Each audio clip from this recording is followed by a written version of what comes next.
ધોરણ 8 લેસન બીજું સમય સંખ્યાઓ રેશનલ નંબર્સ. એમાં આપણે થિયરીનો ભાગ જોઈ ગયા. હવે આપણે સ્વાધ્યાય પોથીમાંથી થોડાક ખાલી જગ્યાઓ જોડકા જે છે નિરૂપણ આપણે શીખીએ. એમાં સ્વાધ્યાય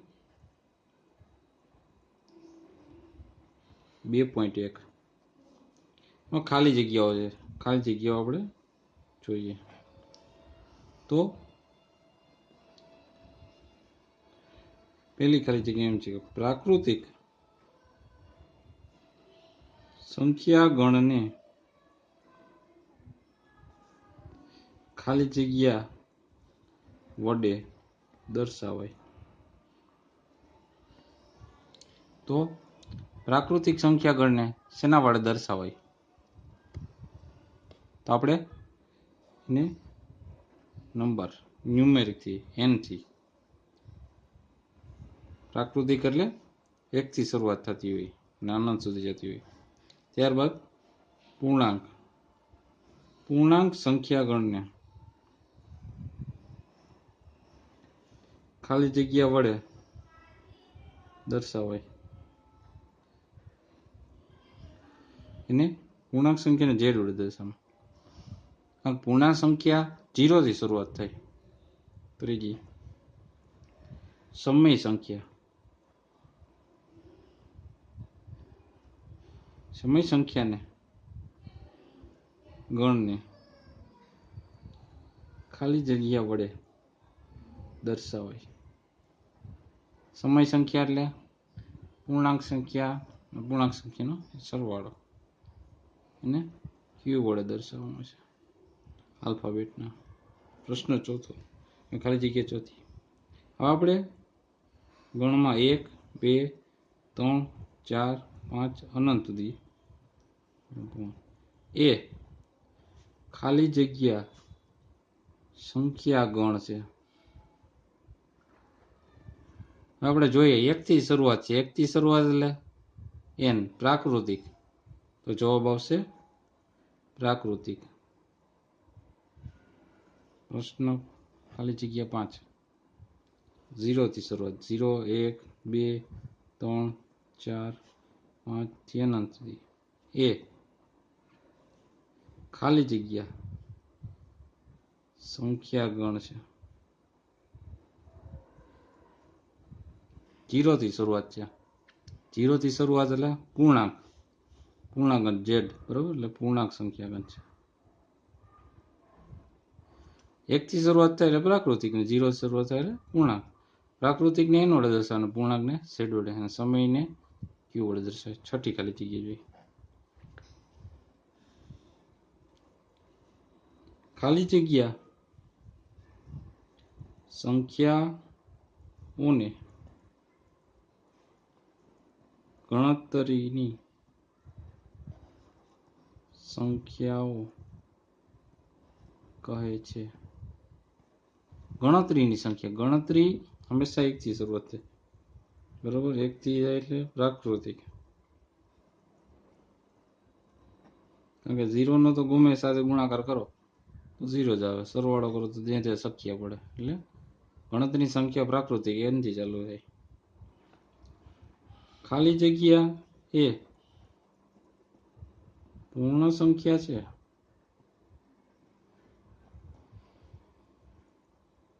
પણ પ્રાકૃતિક સંખ્યા નથી. પૂર્ણ ખરી પણ પ્રાકૃતિક નથી. પૂર્ણ છે, બરોબર? પૂર્ણાંક પણ પ્રાકૃતિક નથી, 0 આવે.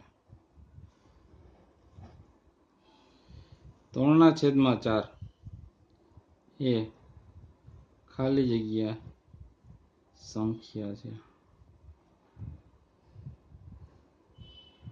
3/4 q, બરોબર? અપૂર્ણાંક વાળું છે. આ -3/4 આવે તો સમય સંખ્યા થાય q, બરોબર? એટલે સંખ્યા કઈ છે? સમય સંખ્યા છે. 3/4 ઈ સમય સંખ્યા છે. ઓછા 1.2/5 એ ખાલી જગ્યા સંખ્યા છે.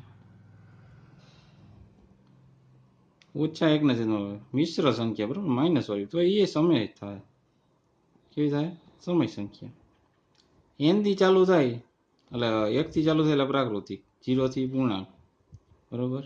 બાકી અપૂર્ણાંક હોય, માઇનસ અપૂર્ણાંક હોય, બધી સમય થાય છે. 10મું,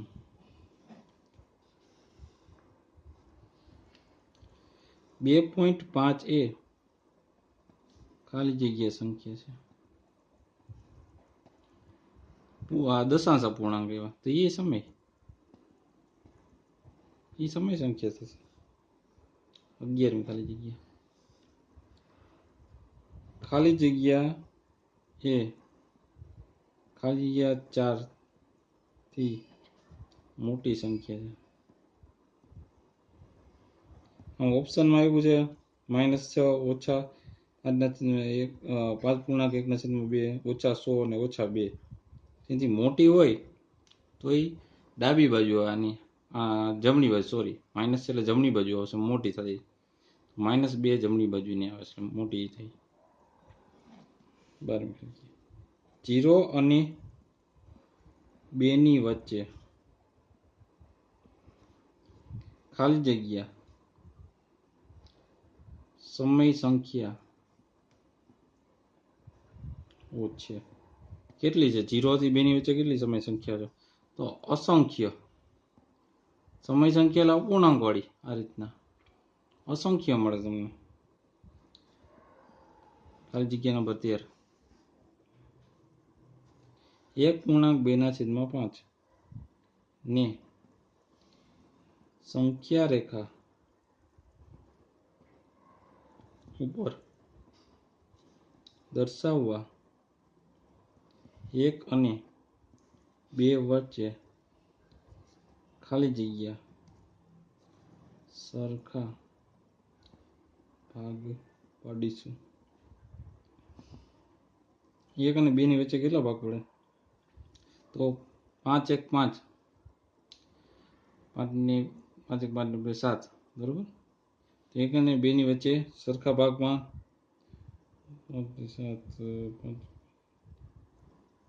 5 ભાગ પડે. ખાલી જગ્યાનો 14.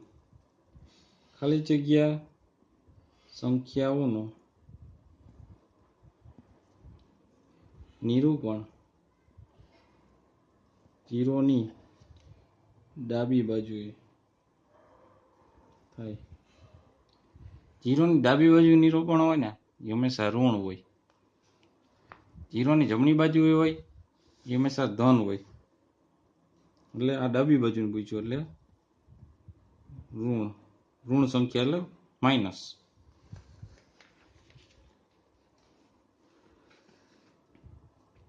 તો આથી ખાલી જગ્યાઓ આપણે જોઈએ સંખ્યા રેખા ઉપર નિરૂપણ કેમ કરવું.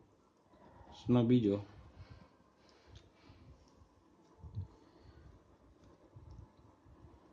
સંખ્યાઓનું સંખ્યા રેખા પર નિરૂપણ કરો.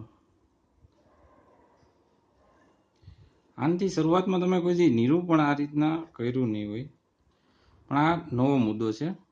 જોઈએ આપણે કઈ રીતના. પેલા 3/4 છે. 3/4 આપણે સંખ્યા રેખા આપણે દોર નાખીએ. એક રેખા દોર નાખવાની સૌ પ્રથમ. 3/4 તો શું કરશું પેલા સૌ પ્રથમ કે તમને ખ્યાલ હોય તો 4/4 હોય બરાબર 1 થાય. 4 4 ઉડી જાય એટલે 1 થઈ ગયો. તો આ ચોથાનો કેટલો ભાગ થયો? ત્રીજો. એટલે 1 થી કેવો થયો? નાનો થયો. 1 ક્યારે થાય કે 4/4 2 ઉડી જાય એટલે 1 થઈ જાય. તો આ એના કરતા કેવો થયો? નાનો થયો. તો આપણે -2 -1 0. ટૂંકમાં 1 અને 0 ની વચ્ચે આવે કેટલા ભાગ થાય? 1/4, 2/4, 3/4 ને 4/4 એટલે 1 થઈ ગયો. અહીં 4/4 લખો એટલે શું થઈ જાય? 1 થઈ જાય. બરોબર, એટલે 0 ને 1 ની વચ્ચે સંખ્યા મળતી. 3/4 ક્યાં ગયો? આવી રહ્યું. આ ચક્કર કરી નાખો આપણે આમ, એટલે નિરૂપણ થઈ ગયું. નિરૂપણ થઈ ગયું કઈ રીતના જોયું પેલા? 4/4 એટલે 1 થઈ ગયું. તો કોની વચ્ચે આવ્યું? 0 અને 1 ની વચ્ચે આવ્યું, એ આપણે ખ્યાલ પડી ગયું. પેલા એ જ ચેક કરવાનું, કારણ કે પોઝિટિવ છે. માઇનસ હોત તો ડાબી બાજુ આવત. રેડી? આ રીતના નિરૂપણ થઈ ગયું. બીજું જોઈએ આપણે. બીજું છે 1.2/5. 1.2/5 જોઈએ. તો આપણે સૌપ્રથમ આ શું કરવાનું? મિશ્રમાંથી અપૂર્ણાંક કરવાનું. 5 એકુ 5, 5માં 2 ઉમેરવાનું એટલે 7/5. હવે હમણાં અહીંયા જોયું આપણે એમ 5/5 હોય તો 1 થઈ જાય કે નહીં? બરોબર, તો 1 થી કેવું થયું? આ મોટું થયું એટલે એ પાકું થઈ ગયું. -2 -1. તમે કહો સાહેબ -2 થી કેમ લ્યો? -3 થી નહીં લખીએ, એવું કંઈ નથી. નિરૂપણ થઈ શકે. પછી આપણે મહત્વનું શું છે? 1 અને 2 ની વચ્ચે આવે છે એ દર્શાવવાનું છે. એટલે 1 તો આ થઈ ગયું 5/5 એટલે 1.